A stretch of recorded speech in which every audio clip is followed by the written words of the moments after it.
This is C Saurabh and welcome back to my YouTube channel guys. तो आज से हम स्टार्ट करेंगे सी इंटर की जीएसटी को। बेसिकली हम पढ़ेंगे जीएसटी के जितने भी सारे टॉपिक्स हैं जो सी इंटरमीडिएट लेवल पर इम्पोर्टेंट हैं और एग्ज़ाम लेवल को आपको ये जानने के लिए इम्पोर्टेंट है। साथ ही साथ ये सारे टॉपिक्स सीएमए इंटर और सीएस एग्जीक्यूटिव लेवल पर भी पूछे जाते हैं एग्ज़ाम्स में। तो सीएमए स्टूडेंट और सीएस स्टूडेंट्स के लिए भी ये वीडियो बहुत ही ज़्यादा हेल्पफुल होने वाली है। तो चलिए स्टार्ट करते हैं with the introduction of GST. Let's go. तो दोस्तों, सबसे पहले जीएसटी के बारे में पढ़ने से पहले हम एक छोटा सा आइडिया ले लेते हैं कि जीएसटी क्या है, कब इंट्रोड्यूस हुआ था, कहाँ कहाँ एप्लीकेबल है। ठीक है, एक बेसिक आइडिया ले लेते हैं, एक बेसिक अंडरस्टैंडिंग ले लेते हैं जीएसटी की। ठीक है, तो सबसे पहले तो जीएसटी की फुल फॉर्म क्या है। ठीक है, तो जीएसटी की फुल फॉर्म है goods and services tax act 2017। Because ये 2017 में इंट्रोड्यूस हुआ था, एप्लीकेबल हुआ था, तो उसको क्या बोलेंगे 2017। अभी जैसा कि मैंने बताया, जीएसटी एक्ट इंट्रोड्यूस हुआ था 2017 1 जुलाई। इसकी एप्लीकेबिलिटी जो है वो होल इंडिया पर है, यानी कि पूरे इंडिया पर ये टैक्स एप्लीकेबल है, अप्लाई होता है।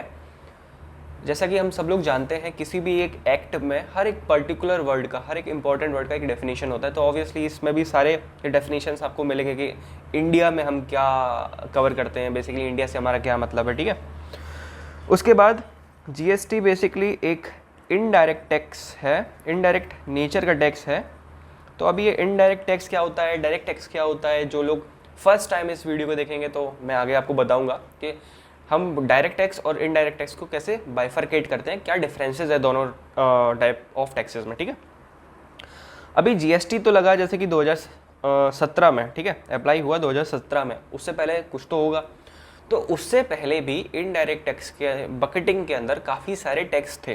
तो अभी टैक्स क्या होता है, टैक्स बेसिकली क्या होता है, 2 लेवल पे लगता है। ठीक है, अगर हम बात करें इनडायरेक्ट टैक्स की तो 2 लेवल्स पर होता है। बेसिकली 2 गवर्निंग अथॉरिटीज़ होती हैं टैक्स की। एक होता है सेंट्रल गवर्नमेंट, ठीक है, और एक होती है स्टेट गवर्नमेंट। बेसिकली ये 2 गवर्नमेंट होती हैं जो किसी भी टैक्स को अप्लाई करती हैं, किसी भी पर्टिकुलर टाइप ऑफ टैक्सेस को गवर्न करती हैं। राइटिंग पे मत जाना, कॉन्सेप्ट पे फोकस करना। तो सेंट्रल गवर्नमेंट के अंदर जीएसटी के पहले कौन कौन से टैक्सेस थे इनडायरेक्ट नेचर के, वो मैं आपको बताता हूँ। जैसे कि एक था एक्साइज टैक्स, ठीक है, तो उसको बोलते थे एक्साइज ड्यूटी। एक्साइज ड्यूटी क्या था, बेसिकली ये मैन्युफैक्चरिंग पे लगता था। अगर आप किसी भी चीज़ को मैन्युफैक्चर करेंगे तो उस पर एक्साइज ड्यूटी लगेगा। ठीक है, सपोज आपने क्या करा, आप कुछ नॉर्मल वुड्स लेके आए और उससे आपने फर्नीचर बनाया, तो उस पर आपका एक्साइज लगेगा। ठीक है, वैल्यू एडिशन जो हुआ है उस पर। उसके बाद जैसे कि सर्विस टैक्स हो गया। सर्विस टैक्स यानी कि अगर आप कोई सर्विस प्रोवाइडर है तो आपको सर्विस टैक्स देना पड़ेगा। ठीक, तीसरा हो गया जैसे कि उसको बोलते थे सेंट्रल सेल्स टैक्स। ठीक है, अगर आप इंटर स्टेट सप्लाई करोगे तो आपको सेल्स टैक्स देना पड़ेगा, जो कि सेंट्रलाइज्ड था, सेंट्रली गवर्न होता था इंटर स्टेट सप्लाई में। इंटर स्टेट सप्लाई क्या होती है अभी मैं आपको बता देता हूँ, आगे जाके हम इसको डिटेल में पढ़ेंगे। इंटर स्टेट सप्लाई बेसिकली जब सप्लाई होती है किसी भी 2 स्टेट्स के बीच में। सपोज एक स्टेट है यूपी और एक स्टेट है गुजरात। ठीक है, अगर यहाँ यूपी से कोई भी माल जाता है गुजरात को तो इसको इंटर स्टेट सप्लाई बोलते हैं।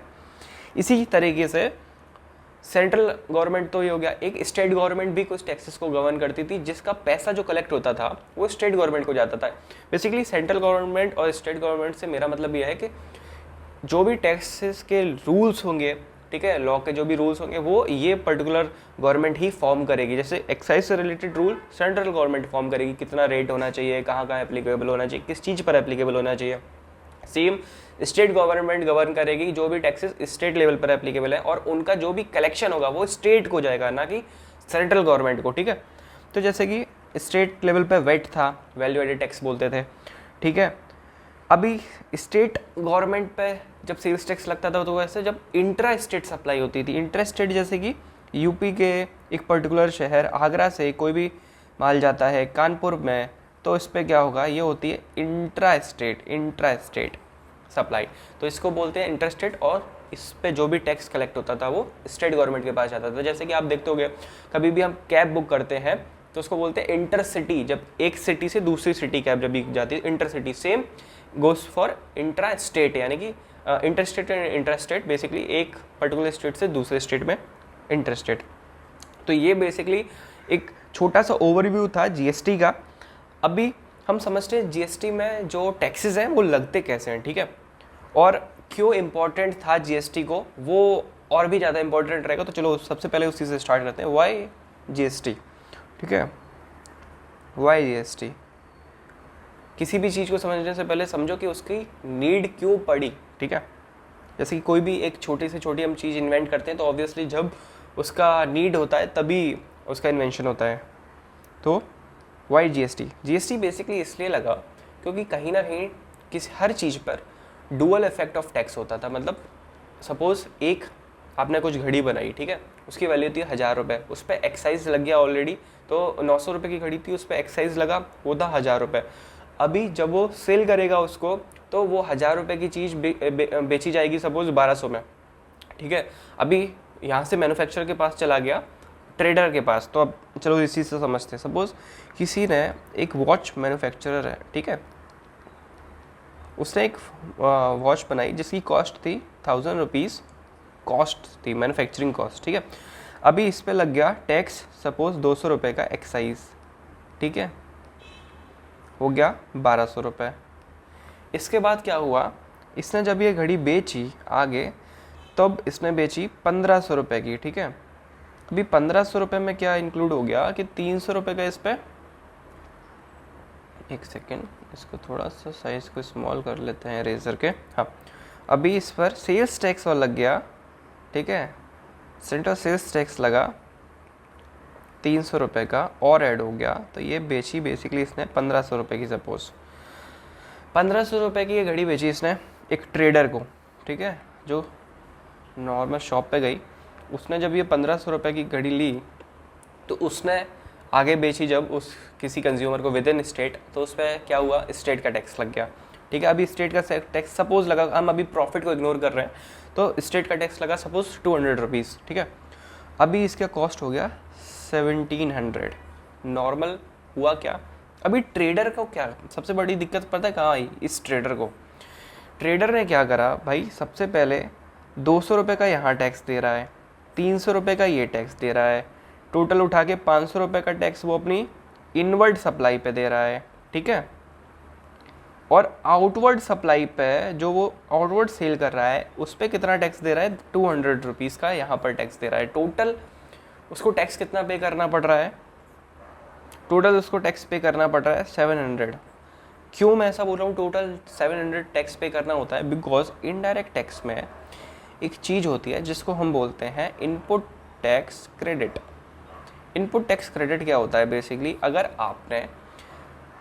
आपने क्या करा है कि परचेज पर सपोज 100 रुपीज़ का टैक्स पे करके आपने कोई भी आइटम लिया है, और जब आप सेल कर रहे हो तो उस पर 200 रुपीज़ का टैक्स लग रहा है, तो ऐसे तो लग गया ये 300 का। लेकिन इनपुट टैक्स क्रेडिट क्या बोलता है कोई भी एक्ट में, कि जब भी आप परचेज कर रहे हो ना, तो जो उस पर आप टैक्स पे करके आ रहे हो उसका आपको क्रेडिट मिल जाएगा। यानी कि जैसे हम कुछ पॉइंट्स नहीं मिल जाते हैं, सपोज जब भी हम टाटा न्यू पे सपोज हम लोगों ने कुछ चीज़ ऑर्डर करी, तो अगर हमने 100 रुपये का आइटम ऑर्डर करा तो उस पर 2 रुपये का क्रेडिट पॉइंट मिल जाते हैं, जिसको अगर हम नेक्स्ट परचेज करेंगे तो सेट ऑफ कर सकते हैं।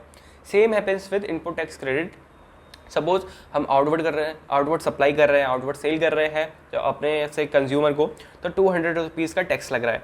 तो जो 100 रुपये हम पहले दे के आए हैं ना खरीद के टाइम पे, उसको हम उसे सेट ऑफ कर सकते हैं। तो हमको एक्चुअल पे करना पड़ेगा सिर्फ 100 ही रुपया, ठीक है, 200 में 100, जो वैल्यू एडिशन पर टैक्स है, ना कि ओरिजिनल वैल्यू से जुड़ता हुआ आ रहा है।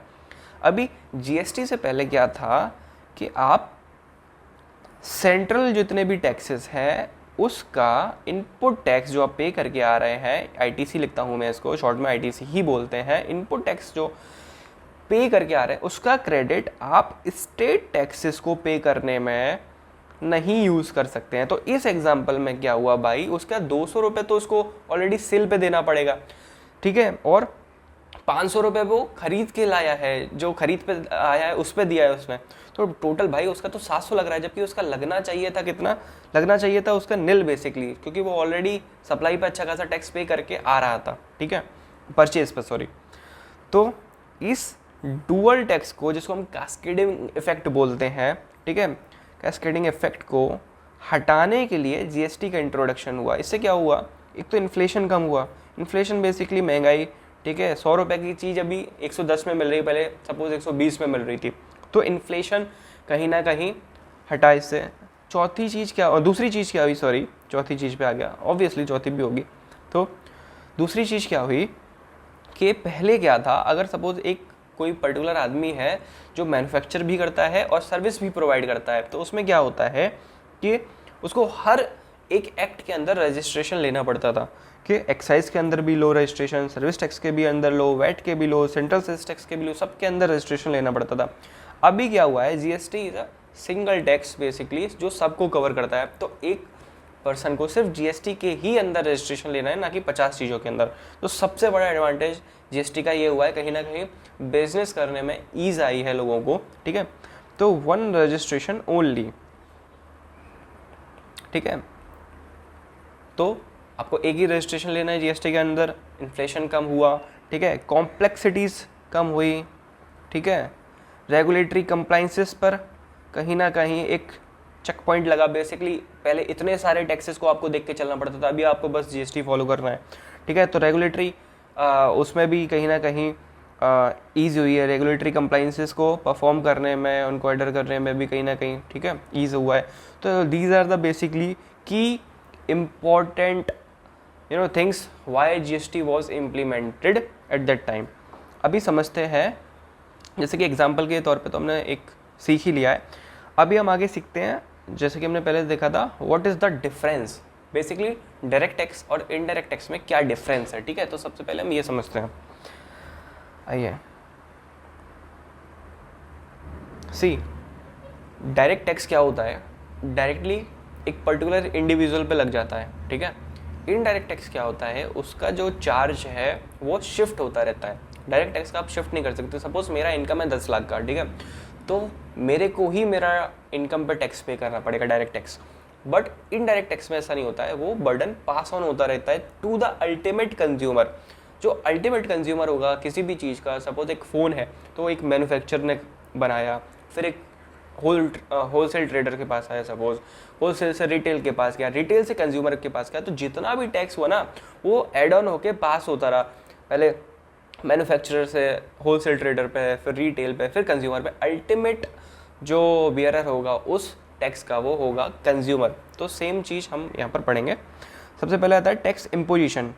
Tax imposition is what, this tax is directly the tax payers income. Basically ये टैक्स क्या होता है, डायरेक्टली टैक्स पेयर की इनकम पर लगता है। मेरी इनकम जितनी होगी, 10 लाख की इनकम है तो उस पर लगेगा। सपोज हम person is earning 1 crore rupees, तो उस पर टैक्स लगेगा, ठीक है। On the other hand, the indirect tax on basically this tax on taxpayers for the goods and services availed or purchase। आपकी चाहे कितनी भी इनकम रहे, अगर आप कोई गुड्स को परचेज नहीं करते हो, आप कोई भी सर्विस नहीं लेते हो, तो आपको कोई जीएसटी पे नहीं करना पड़ेगा। ऑब्वियसली आप किसी से कुछ खरीद ही नहीं रहे हो तो आप जीएसटी पे नहीं करोगे, बट जब भी आप खरीदोगे तो आपको पे करना पड़ेगा, but it is not related to your income anyhow, ठीक है। पेमेंट कोर्स क्या है, this tax is directly paid to the government. Income tax act में जो सबसे ज़्यादा पेन पॉइंट होता है ना इनकम टैक्स में, डायरेक्ट टैक्सेस में, तो उसमें क्या होता है कि मैं डायरेक्टली पे कर रहा हूँ अपनी इनकम पे गवर्नमेंट को, तो मेरे को बड़ा दर्द होता है। अभी इनडायरेक्ट टैक्स में क्या होता है, मैं गवर्नमेंट को पे नहीं कर रहा हूँ। सपोज मैंने तुमसे कुछ माल खरीदा तो मैं तुम को ही पे कर रहा हूँ विद दैट टैक्स अमाउंट, तो मेरे को वहाँ पर लग रहा है ठीक ही तो है यार। मतलब अनटिल एंड अनलेस हमारी मेंटेलिटी क्या है, अनटिल एंड अनलेस वो गवर्नमेंट को ना जाके किसी और को जा रहा है तो ठीक है। तो इससे क्या है ना, इससे आदमी को हैवी फील नहीं होता यार मैं कितना सारा टैक्स दे रहा हूँ।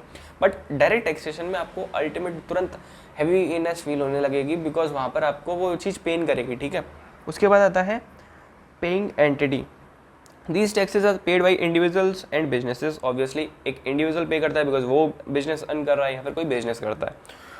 बट इनडायरेक्ट टैक्स में क्या होता है, जो भी एंड कंज्यूमर होता है, जैसे कि मैंने आपको बताया जो अल्टीमेट कंज्यूमर है वो ये टैक्सेस को बियर करता है, वो पे करता है। उसके बाद आता है रेट ऑफ पेमेंट।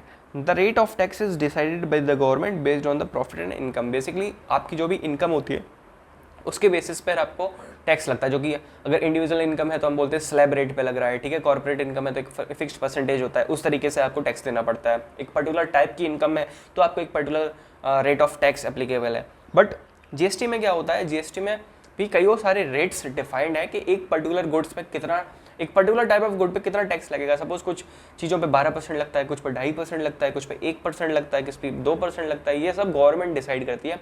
कुछ 28% तक टैक्स लगता है मैक्सिमम। अभी इंडिया में करेंटली 28% तक टैक्स है, ठीक है। तो ऐसे बेसिकली जीएसटी लगता है। उसके बाद आता है transferability of taxes. Basically transfer कैसे होता है, तो डायरेक्ट टैक्स ट्रांसफ़र नहीं हो सकता। मेरी इनकम मेरी है, मुझे ही उस पर टैक्स देना पड़ेगा और कोई इस पर टैक्स नहीं देगा, तो इट कांट बी ट्रांसफ़र, ठीक है। बट जैसे कि बताया, इनडायरेक्ट टैक्सेशन का बर्डन शिफ्ट होता है कंज्यूमर टू कंज्यूमर, और तब तक शिफ्ट होता रहता है जब तक कि वो एंड कंज्यूमर पर ना पहुंच जाए, ठीक है। तो this type of tax is non transferable, this type of tax is transferable. Nature of tax, this tax is progressive type of tax. Basically direct tax क्या होता है ना, एक आपका प्रोग्रेसिव टैक्स होता है, और इनडायरेक्ट टैक्स रिग्रेसिव टैक्स होता है। बेसिकली क्या होता है इसमें, मेरी इनकम अगर 1 लाख है तो मेरे पास कुछ भी टैक्स नहीं लगेगा। सपोज 2 लाख हुई तो कुछ नहीं लगेगा। ऐसी बढ़ते बढ़ते सपोज 10 लाख हुई तो 10 लाख पे सपोज मेरा जो टैक्स लग रहा है वो लग रहा है 12,000 रुपये, ठीक है। 12,500 लगता है, सपोज 12,000 टैक्स लग रहा है। अभी 10 लाख की इनकम से 20 लाख हुआ ना, तो मेरा 12,000 से सीधा बढ़ के हो जाएगा 12 का डबल नहीं होगा, और ज़्यादा हो जाएगा, ठीक है। 12 का डबल हो गया जैसे कि 24, लेकिन हो सकता है 30,000 मेरे ऊपर टैक्स लग रहा है। तो प्रोग्रेसिव टैक्स है, जितना आप प्रोग्रेस करोगे उसी हिसाब से टैक्स लगता जाएगा। बट जीएसटी या फिर इनडायरेक्ट टैक्स एक रिग्रेसिव टाइप ऑफ टैक्स होता है। वो नहीं देखता कि आप 10 रुपये कमाते हो या 10 करोड़, वो इक्वल ही लगेगा। मैं जाके अगर कुछ सामान खरीदता हूँ किसी भी दुकान से, और चाहे वो सामान सेम चीज़ कोई अडानी या अंबानी कोई भी खरीदे, दे हैव टू पे सेम टैक्स, और जो कि मैं पे कर रहा हूँ। तो ये चीज़ कहीं ना कहीं गलत लगती है कि यार सपोज़ एक आपने शर्ट खरीदी, 1,000 रुपये की शर्ट थी, सपोज 10,000 की शर्ट थी, उस पर आपने टैक्स पे करा 2,000 रुपये, ठीक है। 20% टैक्स था, तो आपने उस पर टैक्स पे करा 2,000 रुपये। सेम टैक्स अंबानी भी पे करेंगे, अडानी भी पे करेंगे, इवन दो उनका इनकम मेरे से 1 लाख गुना ज़्यादा है, ठीक है, फिर भी सेम टैक्स लगेगा। तो ये टैक्स क्या होता है, गरीब अमीर में कुछ भेदभाव नहीं करता है, सब पे सिमिलर रेट से लगता है। तो इसको रिग्रेसिव टैक्स बोलते हैं। अगर किसी कंट्री का इनकम टैक्स बहुत ज़्यादा कलेक्शन होता है उसकी गवर्नमेंट के पास, तो एक कहीं ना कहीं एक अच्छा सिंबल है कि आपकी कंट्री में रिच पर्सन काफ़ी है और काफ़ी ज़्यादा इनकम जनरेशन काफ़ी अच्छा है, ठीक है। वहीं पे जीएसटी एक्ट तो बेसिकली गरीबों से अमीरों से सबसे बराबर ही वसूला जाता है, ठीक है। उसके बाद होता है टाइप ऑफ टैक्सेस। तो जैसे कि डायरेक्ट टैक्स में क्या होता है, इनकम टैक्स डायरेक्टली लगा, वेल्थ टैक्स डायरेक्टली लगा, कॉर्पोरेट टैक्सेस जो बड़े बड़े कॉर्पोरेट हाउस होते हैं, बड़े बड़े बिजनेसेस होते हैं, कंपनीज होती है, वो कॉर्पोरेट टैक्स पे करती हैं, ठीक है। इनडायरेक्ट टैक्स में क्या है, जीएसटी है, सेल्स टैक्स है, सर्विस टैक्स है, वैल्यू एडेड टैक्स है, ठीक है। अदर टैक्सेस हैं जैसे एक्साइज हो गया। उसके बाद आता है tax collection. Collecting this tax of this type of tax is difficult. Basically क्या होता है, इनकम टैक्स को कलेक्ट करना थोड़ा सा टफ होता है, बिकॉज कहीं ना कहीं लोग अपनी इनकम को कम दिखा देते हैं। अभी 5 रुपये का पार्ले तो 5 में ही खरीदोगे, उस पर जितना टैक्स आप उतना ही दोगे, ठीक है। लेकिन हो सकता है किसी 5 रुपये के पार्ले जी 2 लोगों ने खरीदे, दोनों ने सेम टैक्स पे करा, सिंपल, गवर्नमेंट के पास सेम टैक्स किया। बट उसमें क्या हुआ, डायरेक्ट टैक्स में सपोज किसी की इनकम है 5 लाख किसी की, और दूसरे की इनकम है 5 लाख, दूसरे बंदे ने क्या करा, उसको दिखा दिया 3 लाख पे टैक्स ही नहीं लग रहा है, ठीक है। तो इस तरीके से होता है। तो टैक्स का कलेक्शन कहीं ना कहीं डायरेक्ट टैक्स में थोड़ा सा ईजी हो जाता है, और इनडायरेक्ट टैक्स में थोड़ा सा टफ होता है उसके रिलेटिवली। सॉरी, बेसिकली मैंने अपोजिट बोल दिया कि collecting of direct tax basically difficult होता है, बिकॉज वो इनकम अपनी कहीं ना कहीं फ्लक्चुएट करके दिखा सकता है, गलत दिखा सकता है। और इनडायरेक्ट टैक्स एक लॉट ऑफ ईजियर होता है, बिकॉज वहाँ पे गवर्नमेंट को तो रिसीव करना नहीं है, दूसरे बंदे जो कलेक्ट करते जाते हैं अल्टीमेट कंज्यूमर से, वो आगे पास ऑन करते हैं, तो वो रिलेटिवली ईजियर होता है, ठीक है। और सिमिलर टाइप ऑफ टैक्स है, चाहे कोई भी गुड्स हो, तो परसेंटेज का भी सीन नहीं है, मतलब रेट ऑफ टैक्स को भी आप इधर उधर फ्लक्चुएट नहीं कर सकते हो। तो this is the basic difference in direct tax and indirect tax. इसके बाद हम पढ़ते हैं introduction of GST. Basically GST introduce क्यों हुआ, कैसे हुआ, ठीक है, क्या टाइमलाइन था, जीएसटी को लाने से पहले भी कुछ तो सोचा गया होगा, तो उन सब के बारे में वो पढ़ते हैं। बेसिकली इस मॉड्यूल में जो हम कवर करेंगे वो कौन कौन से टॉपिक्स को कवर करेंगे वो यहाँ पर मैंने आपको एक लाइन से लिख के दिया हुआ है, इसको आप पॉज करके लिख लीजिएगा अगर आपको नीड लगे, बट एनीवे हम लोग कवर तो करेंगे, तो आप वीडियो बाई वीडियो देख सकते हैं, ठीक है।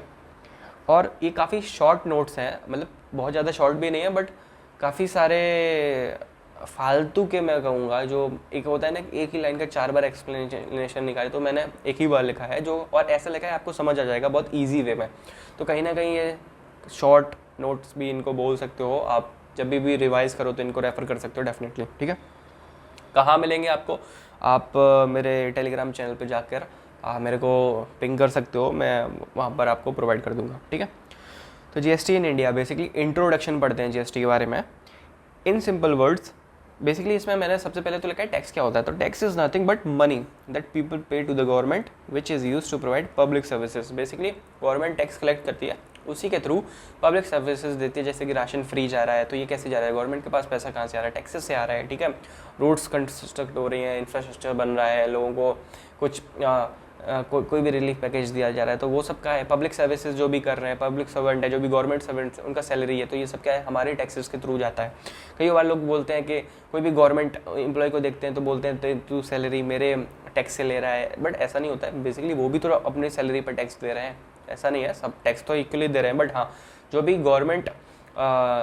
गवर्नमेंट के लिए सर्विस कर रहा है, अगर गवर्नमेंट उसे पे करे तो वो इन टैक्सेस को ही कलेक्ट करके पे करेगा, अदरवाइज गवर्नमेंट के पास तो खुद कुछ इनकम जनरेटिंग वैसा नहीं है, ठीक है। इसके बाद आता है a direct tax is a kind of tax which is impose directly on the tax payer and is paid directly to the government by the person natural और juristic on whom it is impose. Basically जिस पे impose है वही। A direct tax can not be shifted, जो हम ऊपर बढ़ के आए हैं, to someone else. And significant direct tax imposed in India is income tax. सबसे जो मेन डायरेक्ट टैक्स है इंडिया में वो इनकम टैक्स है। सबसे जो मेन इनडायरेक्ट टैक्स है इंडिया में वो जीएसटी है, ठीक है। If the tax pair is a conduit and at every stage the tax incident is passed on till it finally reaches the consumer who really bears the burden of it. Thus tax is indirect tax. Basically जो ultimate consumer पे अगर किसी का भी imposition हो रहा है tax का तो वो है indirect tax. And indirect tax can be shifted by taxpayer to someone else. Basically retailer, suppose manufacturer, trader को consumer को, इस तरीके से, ठीक है। Its incidence is borne by the consumer who ultimately consume the product or the services, while the immediate liability to pay the tax may fall upon another person such as manufacturer, provider of service or seller of goods, ठीक है। तो इस तरीके से ये basically ultimately consumer पे लगता है और शिफ्ट होता रहता है। Also called an consumption taxes. Basically जो कंज्यूम कर रहा है उस पर टैक्स लग रहा है। मैं अगर गुड्स को कंज्यूम कर रहा हूँ तो मेरे को पे करना पड़ेगा, मैंने गुड्स को मैंने सर्विसेज को अवेल किया है तो मेरे को जीएसटी टैक्स पे करना पड़ेगा, ठीक है। They are regressive in nature obviously, जैसे कि हमने पढ़ा है, ठीक है। All the consumer including the economically challenged bear the burden of it. अगर कोई बहुत ही गरीब है, वो कुछ सामान खरीदने जा रहा है, उसको भी लग रहा है, कोई बहुत ही अमीर है उसको भी सेम अमाउंट ऑफ टैक्स पे करना पड़ेगा उस पर्टिकुलर चीज़ पे। लेकिन ऐसा नहीं है कि हर चीज़ पे मतलब गरीब और अमीर को इक्वल कर दिया गया, ऐसा नहीं है। जैसे बहुत सारी चीज़ों पे टैक्स रेट है वो काफ़ी डिफरेंट है। जैसे कि अगर आप कोई भी फूड आइटम परचेज करते हो तो उस पर कोई भी जीएसटी नहीं है, ठीक है। Package food item is a different thing. अगर आप खुला कहीं इधर भी जाके आटा खरीदते हो, चावल खरीदते हो तो उस पर कोई जीएसटी नहीं है, ठीक है। बट वहीं पर अगर आप कोई भी लग्जरियस आइटम खरीदते हो, सपोज कोई कार खरीदते हो, तो उस पर हाईएस्ट टैक्स रेट एप्लीकेबल होता है। तो इस तरीके से हमको कहीं ना कहीं लोअर इनकम ग्रुप को बचाने के लिए, कहीं ना कहीं उनको रिलीफ देने के लिए टैक्स रेट्स को कम रखा गया है। और बहुत सारी नेसेसरी की जो चीज़ें, नेसेसरी थिंग्स है, नेसेसरी गुड सर्विसेज है, उनको टैक्स फ्री रखा गया है, ठीक है। तो ऐसा नहीं है हर चीज़ पर टैक्स है, बट कहीं ना कहीं जैसा जितना आपका आपका स्टेटस बढ़ता जाएगा, जितना महंगी चीज़ें आप खरीदते जाएंगे उतना ही आपको टैक्स ज़्यादा लगने लगेगा। इसके बाद होता है indirect tax levied on consumption, obviously expenditure, privileges और right but not on income और प्रॉपर्टी। प्रॉपर्टी पे नहीं लगता है, इनकम में नहीं लगता है basically. Earlier number of indirect taxes were levied in India, जैसे कि हमने पढ़ा बहुत सारे टैक्सेस लगते थे, उन सबको स्क्रैप करके एक टैक्स बनाया गया जीएसटी। ऐसा नहीं है वो सब स्क्रैप हो गए, बेसिकली वो भी अभी कहीं ना कहीं लगते हैं किसी ऐसे आइटम पे जिस पे जीएसटी नहीं लगता है, जैसे कि एल्कोहलिक लिकर जो होती है बेसिकली ह्यूमन कंजम्पशन के लिए, उस पर अभी जीएसटी नहीं लगता है, बाकी सारे टैक्सेस ही लगते हैं एज इट इज़ जो पहले लगते थे, ठीक है। तो ये एक एग्जाम्पल है। However indirect taxation in India witnessed basically एक बहुत बड़ा शिफ्ट इंडिया ने देखा जब जीएसटी लगा, उन सारे टैक्सेस को स्क्रैप करके एक यूनिफाइड इनडायरेक्ट टैक्स रिजीम को इंट्रोड्यूस करा गया wherein a large number of center and state indirect taxes were amalgamated into a single tax called goods and services tax। I hope आपको समझ आया होगा। चलिए आगे पढ़ते हैं। Genesis of GST in India, basically GST की शुरुआत कहाँ से हुई, कैसे कैसे एक टाइमलाइन बनी, ठीक है, ग्लाइड पाथ का था, वो सब पढ़ते हैं आप।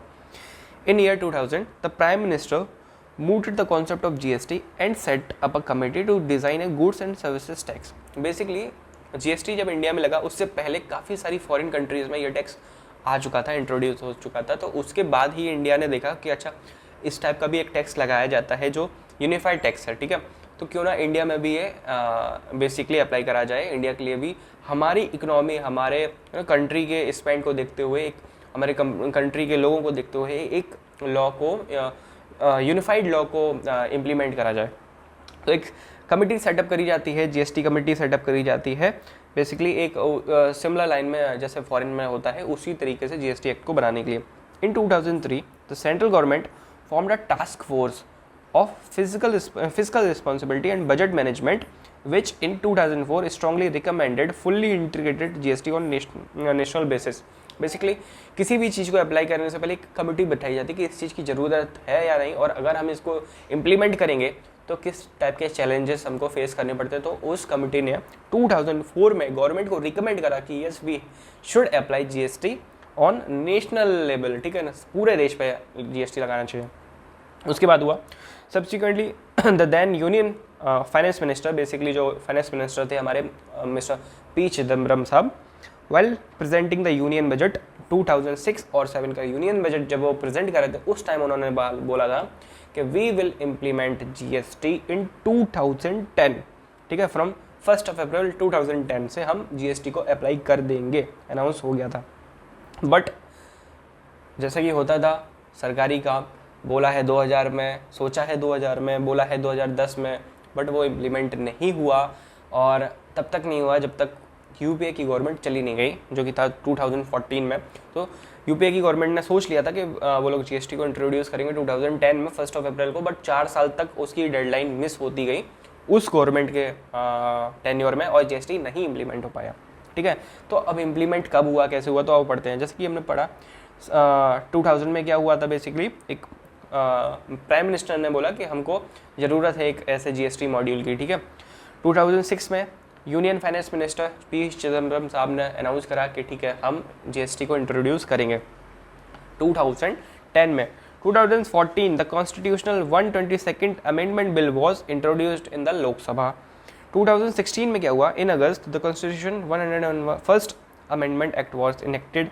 उसके बाद क्या हुआ, 2016 में ही फर्स्ट जीएसटी काउंसिल की मीटिंग हुई।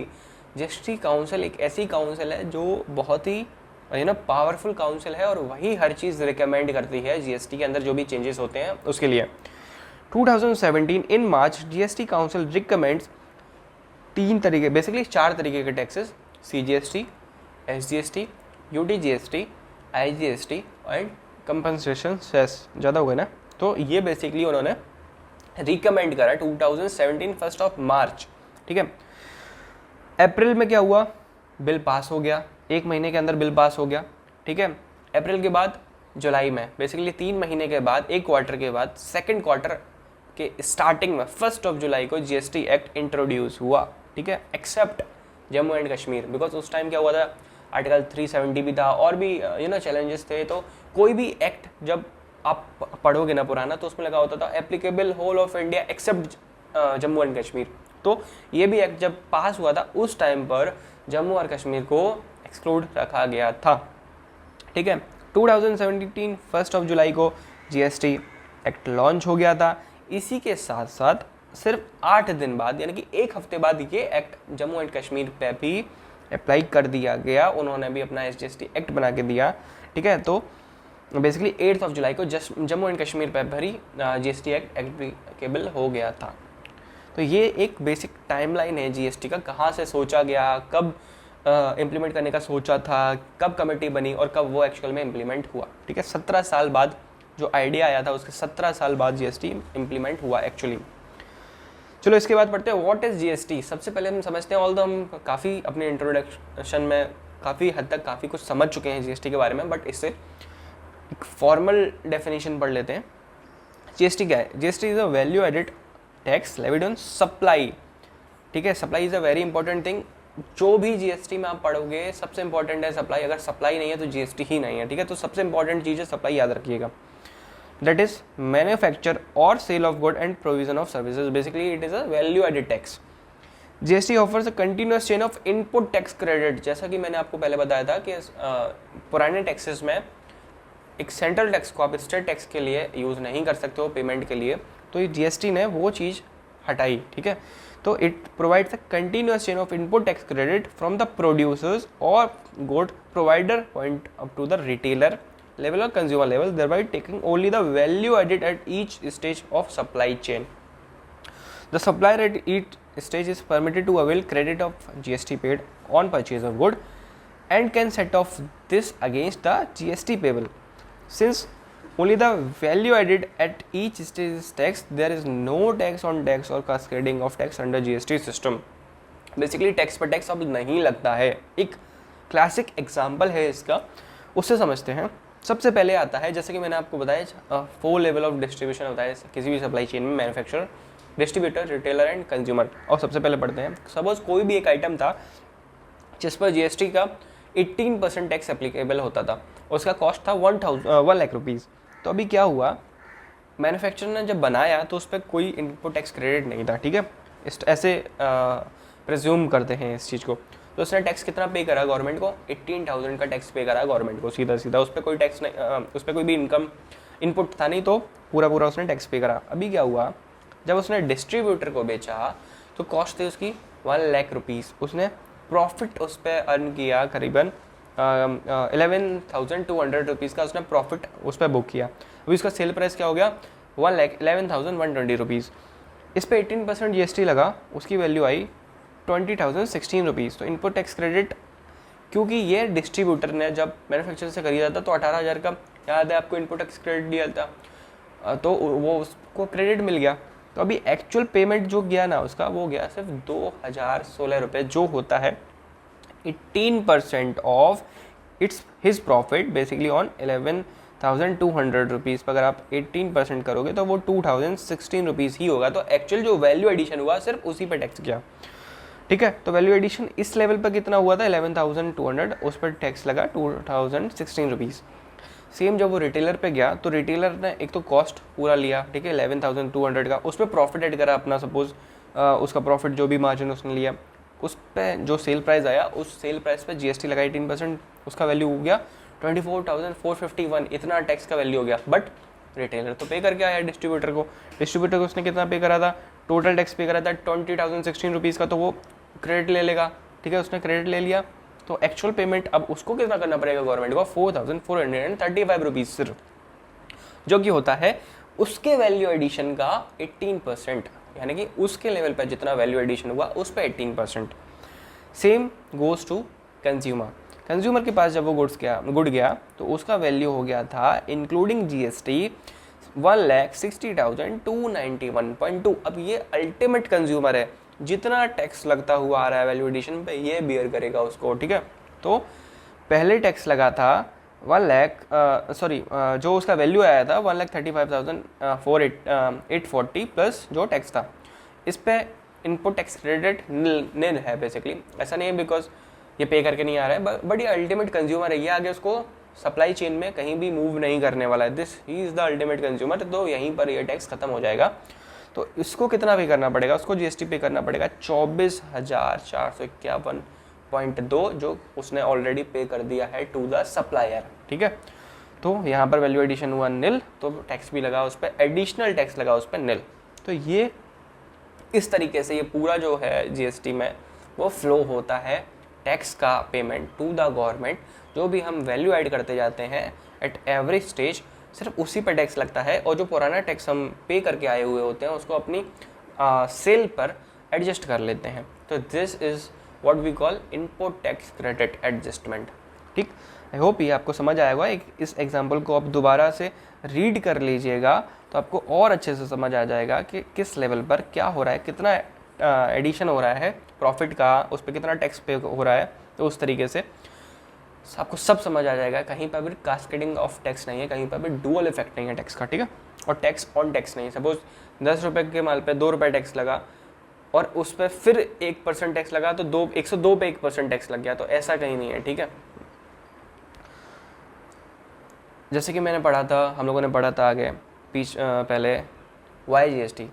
तो basically what was the need of GST in India, तो आओ उसको भी पढ़ लेते हैं एक फॉर्मल लैंग्वेज में। बेसिकली याद है deficiency in the erstwhile value added taxation deficiencies थी, ऑब्वियसली इनपुट टैक्स क्रेडिट से रिलेटेड डेफिशिएंसी थी, कास्केडिंग इफेक्ट की डेफिशिएंसी थी, बहुत सारे रेगुलेटरी कंप्लायंसेस की डेफिशिएंसी थी, ठीक है, कॉम्प्लेक्सिटीज़ थी।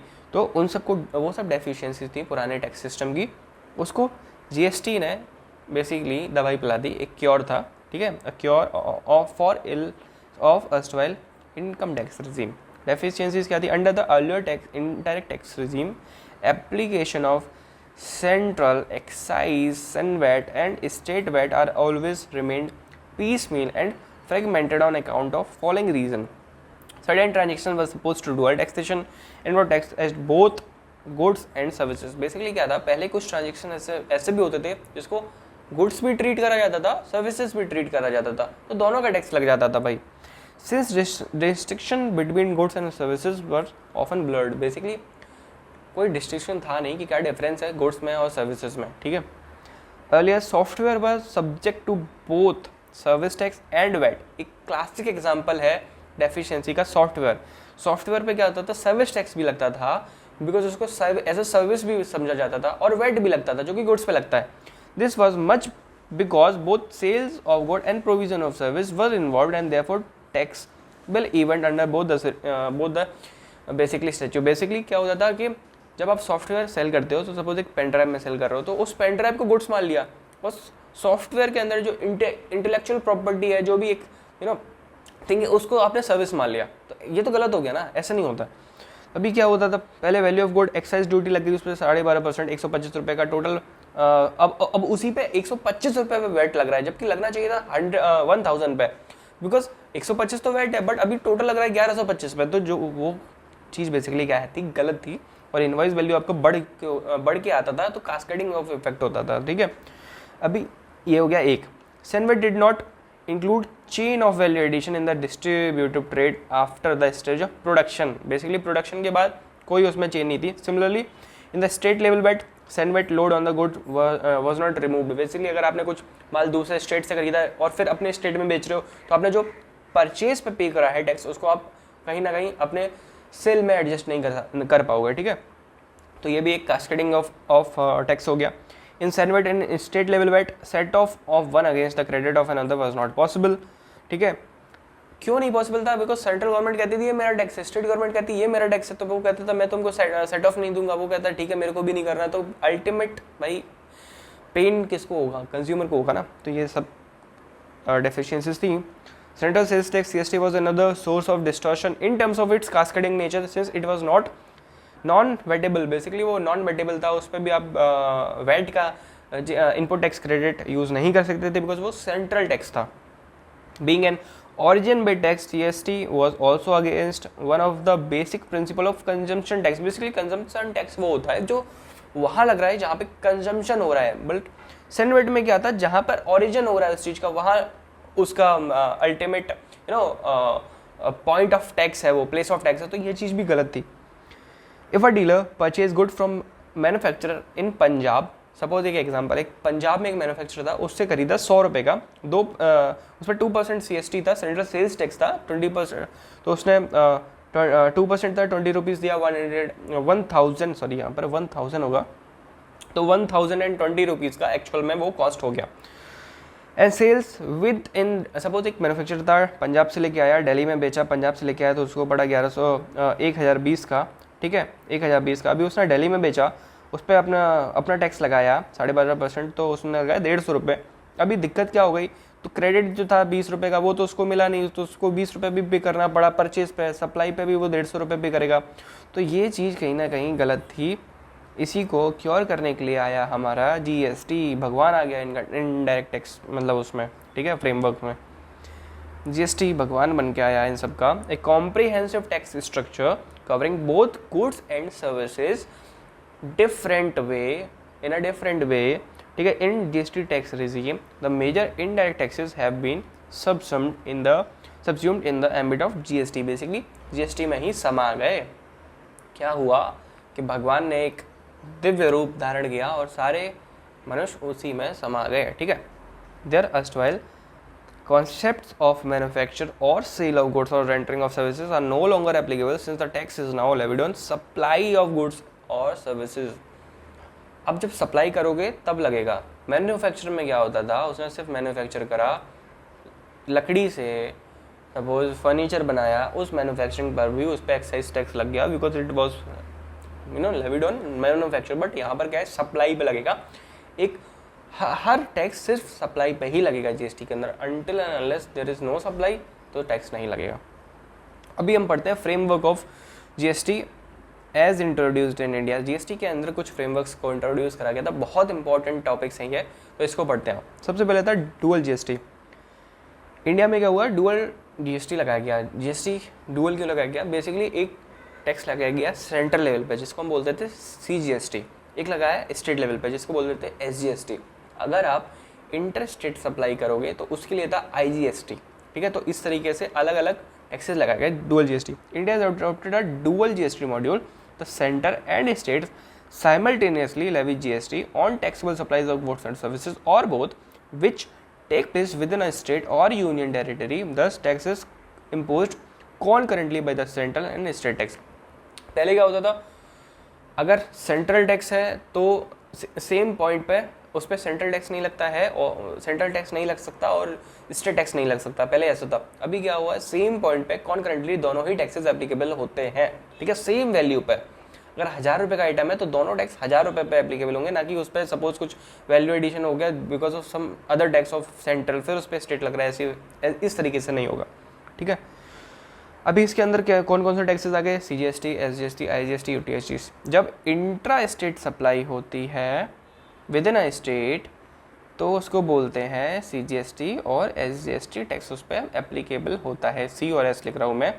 जब इंटर स्टेट होती है तो उसको बोलते हैं आईजीएसटी के अंदर। और कुछ यूनियन टेरिटरीज भी है इंडिया में, तो यूनियन टेरिटरीज में जब कुछ भी with in union territory supply होती है तो उस पर लगता है एक तो सीजीएसटी और एक लगता है यूटीजीएसटी, ठीक है। UTGST is similar to SGST, but वहाँ पर स्टेट नहीं है, यूनियन टेरिटरी है, तो उसको यूटीजीएसटी बोलते हैं, ठीक है।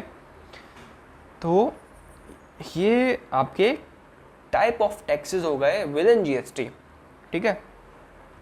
अगर आप पढ़ोगे तो उसमें वही है, where the location of supplier and the place of supply of good are in different state और union territory, it is treated as inter state supply and subject to IGST, जिसको बोलते हैं integrated goods and services tax, IGST, ठीक है। IGST basically some होता है CGST का और एसजीएसटी का। मतलब सपोज आपका इंटरा स्टेट सप्लाई में अगर कोई टैक्स लग रहा है 9 + 9% पे, 9% सीजीएसटी, 9% एसजीएसटी, तो आईजीएसटी में 18% पे लगेगा, तो tax rate will be same, ठीक है। इसके बाद आता है classification of goods and services. तो क्लासीफाई कैसे करा जाए कि किस गुड्स पे और किस टाइप की सर्विसेज पे कितने % ऑफ टैक्स लगेगा। तो उसके लिए क्या करा, एक सीरियल नंबर सबको असाइन कर दिया गया, रोल नंबर असाइन कर दिया गया। तो जो भी गुड्स होते हैं ना, जो भी फिजिकल माल होता है उस पे उसको क्या दिया गया, उसको HSN दिया गया। और HSN ये क्या है, ये वर्ल्ड वाइड एप्लीकेबल है। तो वर्ल्ड वाइड सपोज अब अगर आप कहीं ट्रेड कर रहे हो ना, तो उसमें भी वही सेम HSN यूज़ होता है जो इंडिया में यूज़ होता है। तो उसको और HSN को बोलते हैं हार्मोनाइज सिस्टम ऑफ नॉमेनक्लेचर। और ऑफ नॉमेनक्लेचर बेसिकली एक रोल नंबर असाइन हो गया उसको, is used for classifying the goods under the GST. इससे पता पड़ता है कि सपोज एक एक कपड़ा है, ठीक है, तो उस पर कॉटन से बन रहा है, तो कॉटन पे कितना है, उस कपड़े पे कितना है, तो एक HSN जब भी आप डालोगे ना तो उससे पता पड़ जाएगा कि इस पर्टिकुलर टाइप ऑफ गुड पे कितने % of tax is applicable at this point of time. इसी तरीके से सर्विसेज को क्या असाइन हुआ, SAC, services activity code assign हुआ, जिससे हम सर्विस को, डिफरेंट टाइप ऑफ सर्विसेज को आइडेंटिफाई कर सकते हैं। अब इसके बाद आता है composition levy.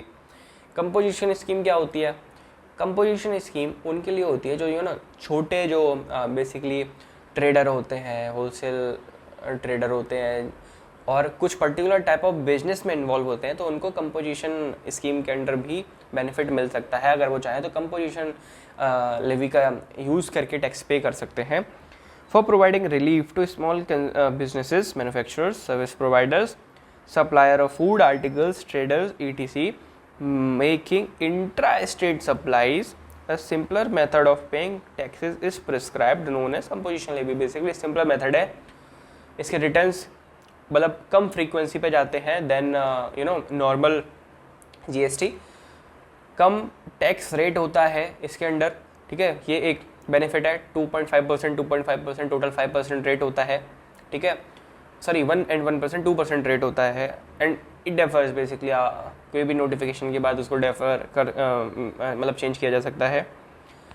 Inter state supply पे ही लगता है, यानी कि विद इन स्टेट जब तुम सप्लाई करो तो ही, अगर तुम बाहर के स्टेट में सप्लाई करो तो you are not a small trader, ऐसा प्रिज्यूम करा जाता है।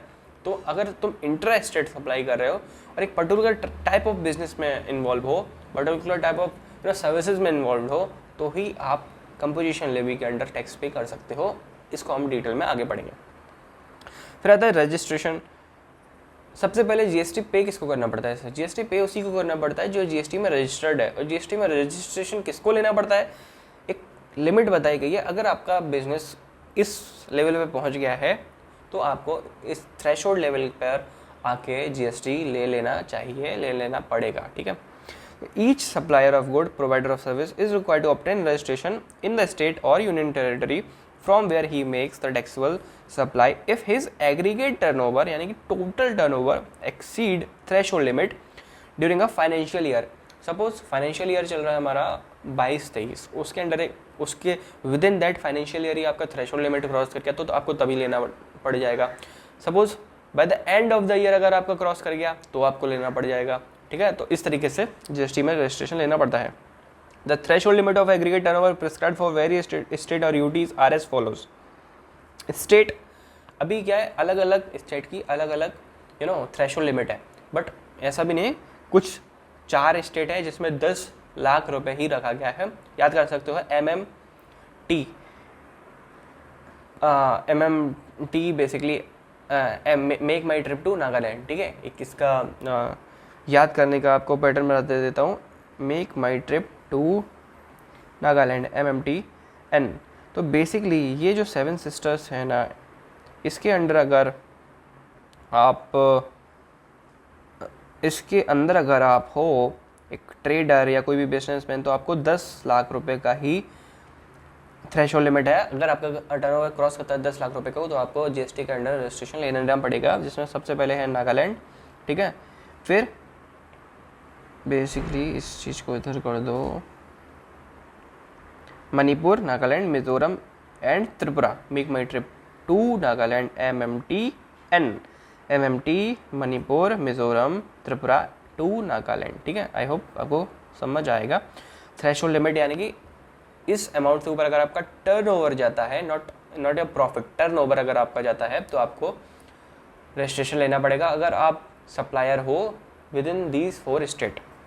इसके बाद आता है कुछ स्टेट्स हैं जहाँ पर 20 लाख की लिमिट है, जिसमें एक है अरुणाचल प्रदेश, ठीक है, एक है मेघालय, एक है सिक्किम, एक है उत्तराखंड, एक है पुडुचेरी और एक है तेलंगाना। तो दीज बेसिकली 6 स्टेट्स अगर आप यहाँ पर हो तो और आपका थ्रेशोल्ड लिमिट टर्नओवर 20 लाख के ऊपर क्रॉस कर रहा है तो आपको GST के अंडर रजिस्ट्रेशन ले लेना पड़ेगा। इन सब स्टेट्स को हटा दो तो 2 लिमिट्स प्रिस्क्राइब्ड हैं, ठीक है।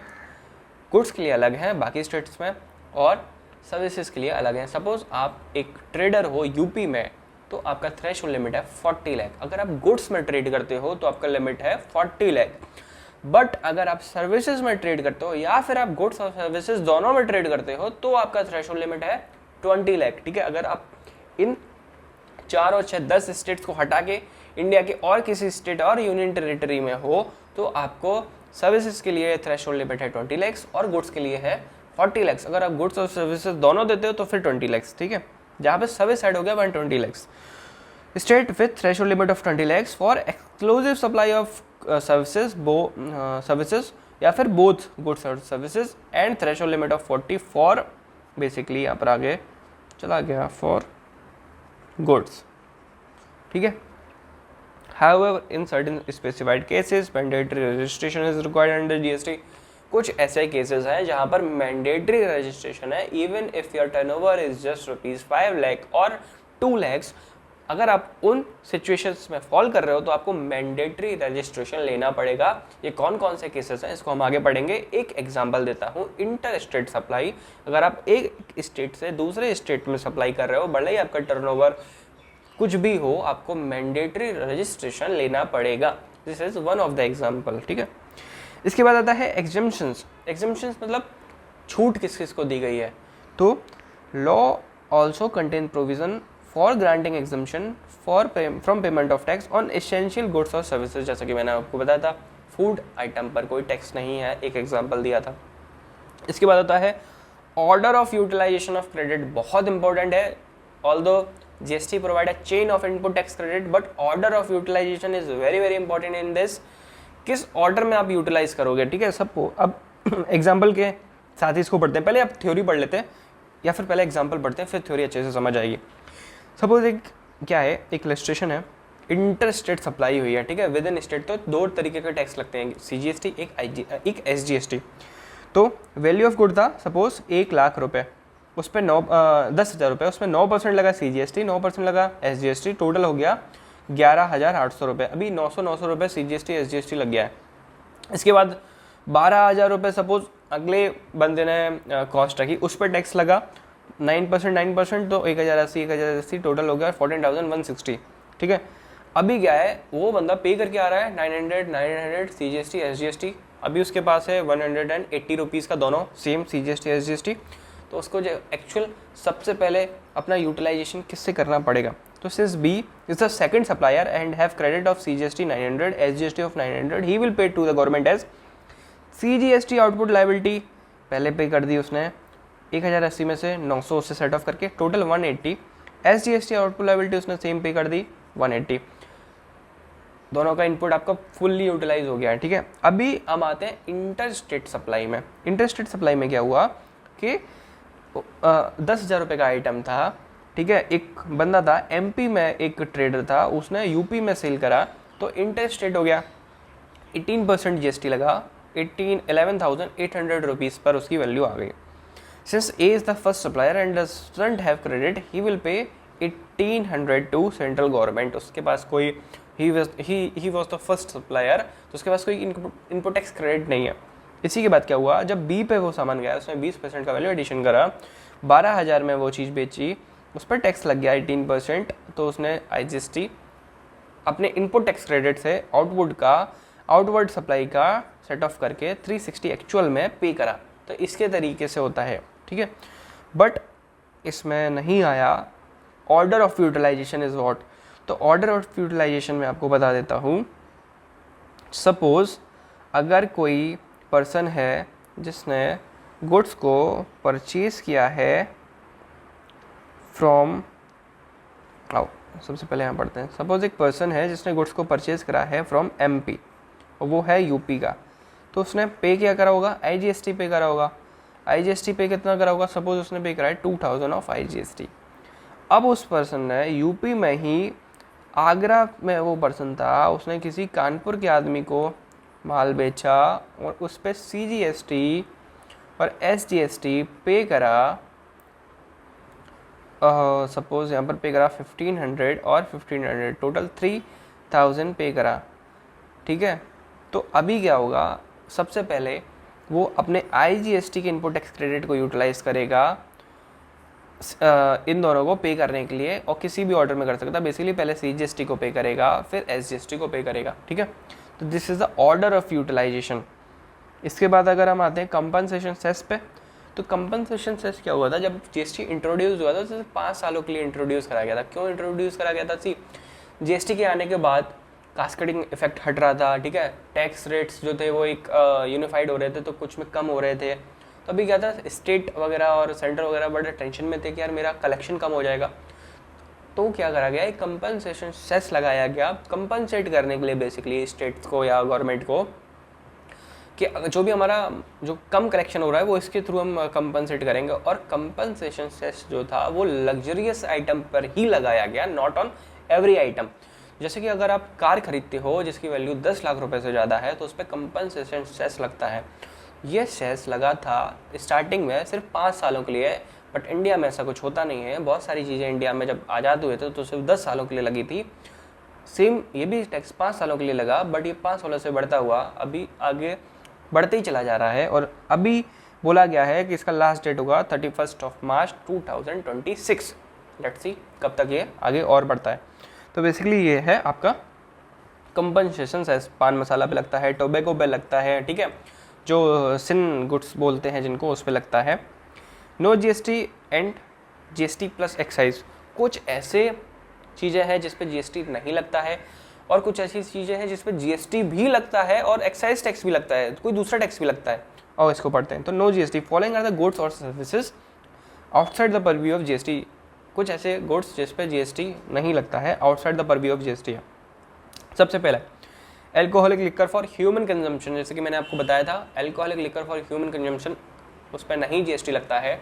इस वक्त इंडिया में almost 70% of the cost tax लगता है लिकर पे, ठीक है, जो ह्यूमन कंजम्पशन के लिए। बिकॉज हम कहीं ना कहीं गवर्नमेंट उससे फ़ायदा जानती है, जो पिएगा वो तो पिएगा, ठीक है, तो वो कितना भी टैक्स देने को he will be ready for that.